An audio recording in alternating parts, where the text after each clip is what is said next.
So we were talking about music and living in Harrogate and moving Yeah. up there, and then you mentioned that there was a strange thing that happened. Yeah. Could Well, you it tell us a wasn't. bit about It that? wasn't so much strange, I think, as very indicative of the times that I was living in the place that I was living in. But it had a very, very strong effect on me, and it was basically that. This was a very white suburban street, and the daughter of who I didn't really know, because obviously she was a lot older than me. She was sort of 18, 19 or 20 or something. But I knew of her, sort of thing. I'd seen her around, and she started dating. This is a neighbour's girl, one of the neighbours next door, but one or something. Started dating a black lad called Carl. I remember his name, Carl. It was an unusual name at the time. And I saw them in the street. He seemed like a pleasant enough guy. I didn't think anything of it myself, and at all as a child. And then there was this terrible day when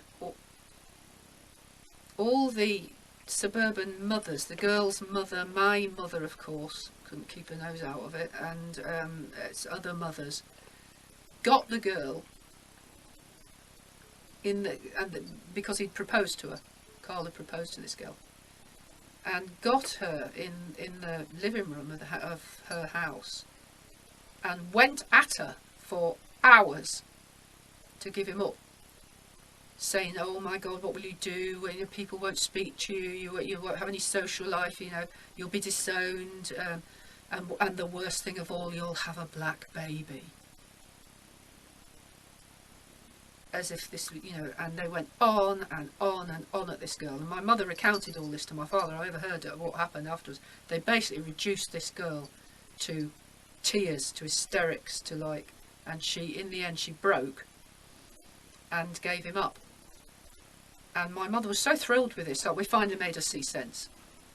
She finally saw the truth of the matter, and it's just impossible. I mean, it was bad enough that she went out with him in the first place, but I suppose she's young. She'll get, it won't follow her around.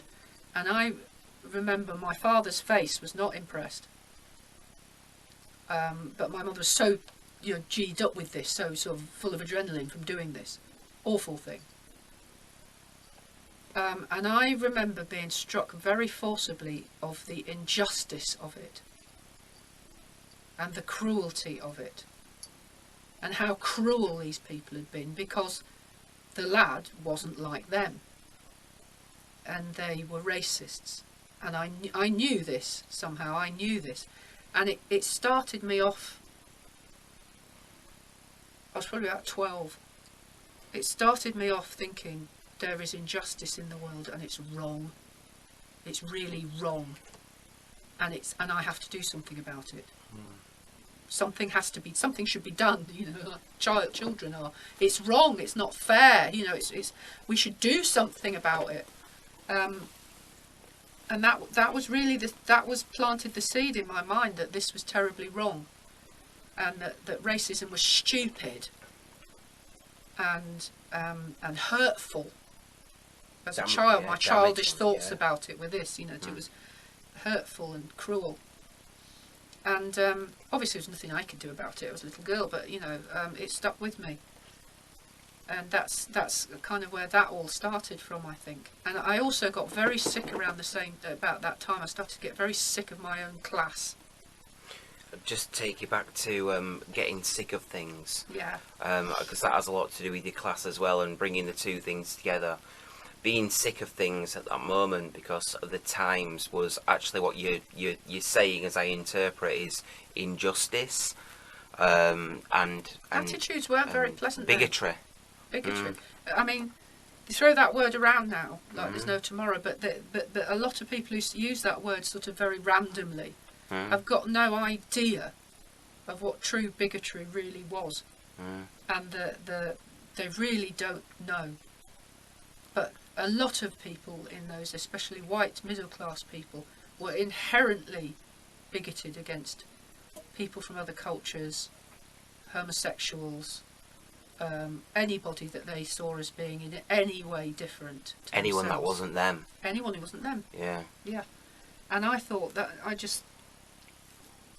as I say, my mother was not homophobic, but, you know, gay people knew they had to know their place. You know, they were in the theatre, you know, or clothes, and that sort of thing. But so it's it's not that great, but that really affected me, and I think the combination of that and the fact that my mother, you know, just wouldn't stop going on about how I'd been born wrong, and, you know, what a disgrace I was, and, you know, I was the cross she had to bear. She, round about this time, when I was about 12 or 13, she had a pet GP, because men used to just to fall for her, you know, like be besotted with her, and she always had these various swains.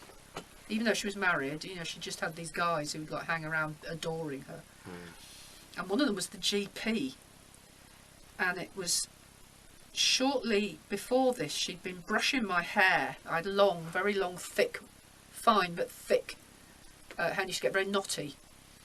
And she'd been annoyed. She didn't want to brush it out. It took a bit of time, and she was drunk and annoyed. And she was brushing really hard, and she yanked at my hair to get a knot out, and she dislocated my neck. Wow. And she wouldn't take me to the A&E. My father wasn't there. She wouldn't take me to the A&E in case somebody asked questions. So she gave me some Valium and knocked me out, and then took me to this GP the next day.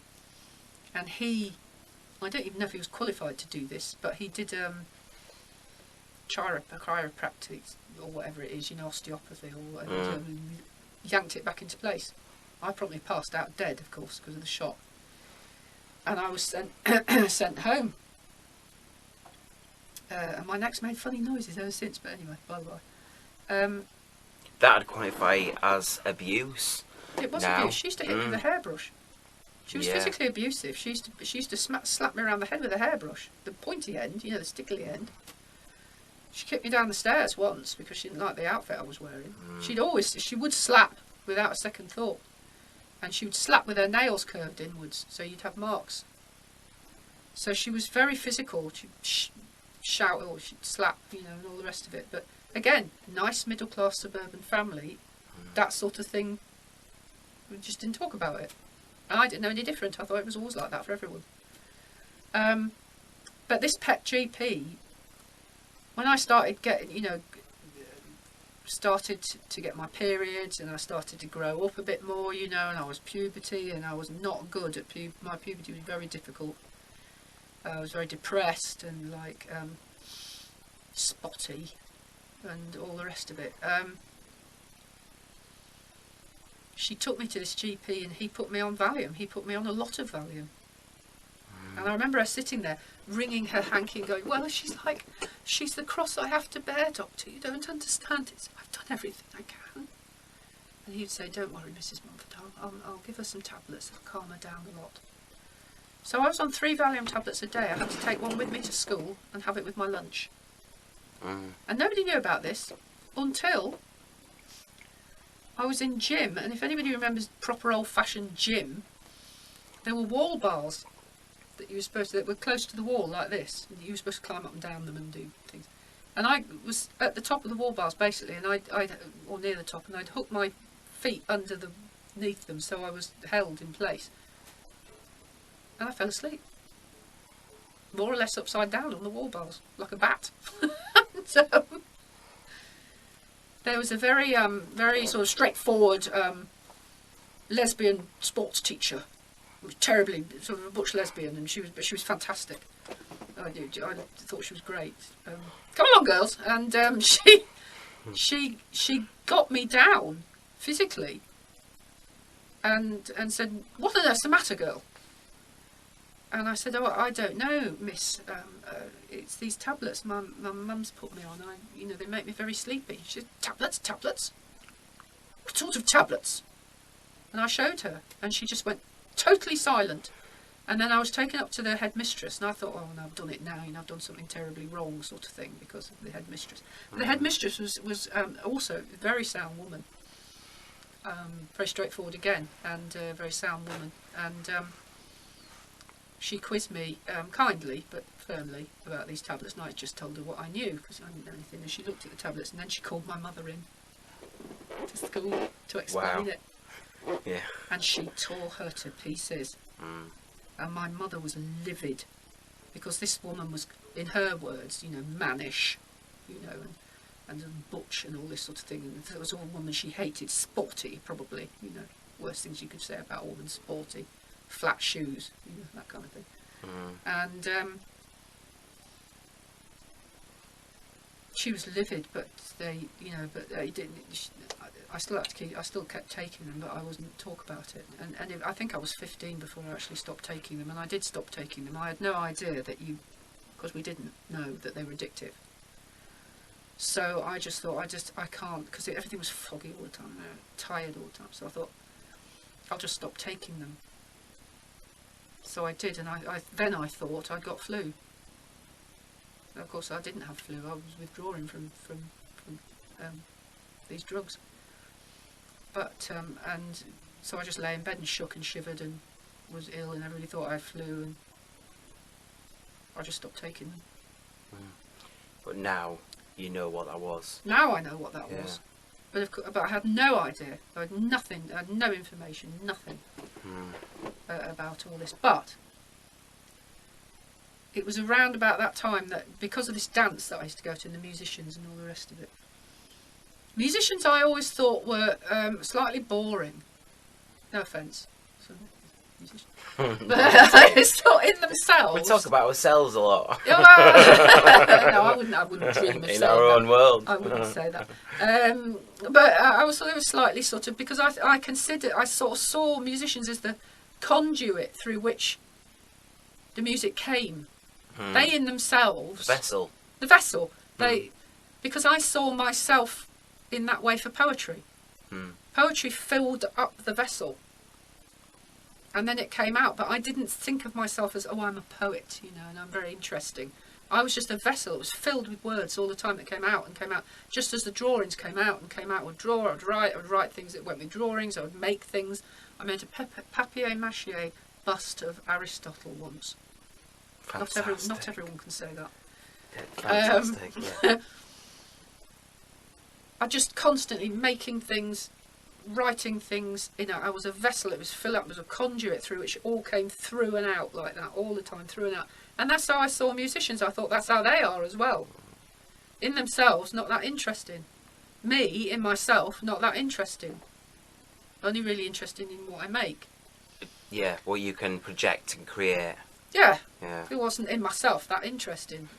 Just a question I have is just at that moment, like, you either understand art or you don't, and you're either an artist or you're not an artist. But when it comes to things that like down to it, what was a moment where you realised that you could draw and also write? And do you know what? I'm going to answer this, but I'm going to cut you off and answer this because it's really, really awful.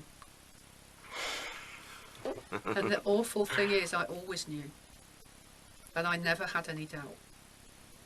The doubt that I had was whether anybody would understand it or find it of any interest. But I never had a second's doubt that I was a poet and an artist. Not even when I was a child. So when people go, no, that's, you can't say that, and I went, no, I can say that because it's my life, I remember it, and I remember that, so I never had any doubt about that. At what time though did you, well, I guess two questions here. So from a writing point of view, what was the first moment that writing actually hit you like an author or a poem or a novel? And the opposite question of what like when you realised you were an artist and you saw art and went, I want to do that, or I can do that. But I didn't think that. I didn't think I want to do that because I was doing it. I was just doing it. So they were doing it and I was doing it. There wasn't a matter of that.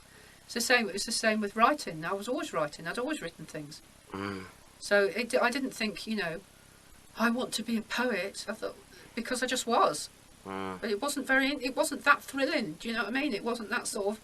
I didn't have that. Oh my gosh, you know, I'm going to be because I just was already doing it. It was something. It was that my you life. It was breathing. just did. Just something I just did. You know, all the time. And because my household wasn't set up by, you know, people weren't rushing around going, "You're so clever, darling. Aren't you a clever girl? That's so beautiful." No, I never had any of that. I would show pictures to my mother, who'd go, "Oh yeah, not interested." My grandmother, not interested. My dad was a bit interested. Now, what I didn't know until after his death was that he had kept everything that I'd written. That I'd left books lying around, you know, and thrown them out. And he had rescued them and kept them. He'd kept everything. He'd kept every clipping about me. He kept my first drawing that went into the local paper. You know, he kept everything. The Herald. Harrogate Herald. No, it was a Harrogate Advertiser. And I had a drawing of a motorcyclist, actually, because that was one of the things I was interested in. And I didn't think anything of it. I really didn't. It was just, didn't everybody do this? You know, wasn't this normal? I don't know. And yet, just to take you back to a moment of like being interested in motorcycles is almost foresight, where things went in your future at such a young age, when motorcycles were, you know, they weren't commonly like seen. They were a cheap way of getting around, and they weren't particularly. It wasn't particularly. You know, when I was very young, they weren't particularly cool. You know, it wasn't like, you know, we hadn't really sort of got, you know, the cool thing going on with them at that point. They were just what working class lads had to get around, and I liked working class lads. I did. I can't lie. I found middle class boys that I had to go to dance, you know, school dances with, not of no interest to me. Why?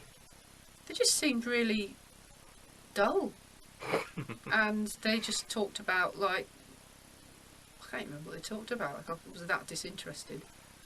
Do you often feel that they were trying to be something that they actually aren't, and they probably weren't were really actually allowed very to sweet, you know, underneath themselves. it all. They were trying to project an image of themselves and impress this girl, and this girl was just like, oh.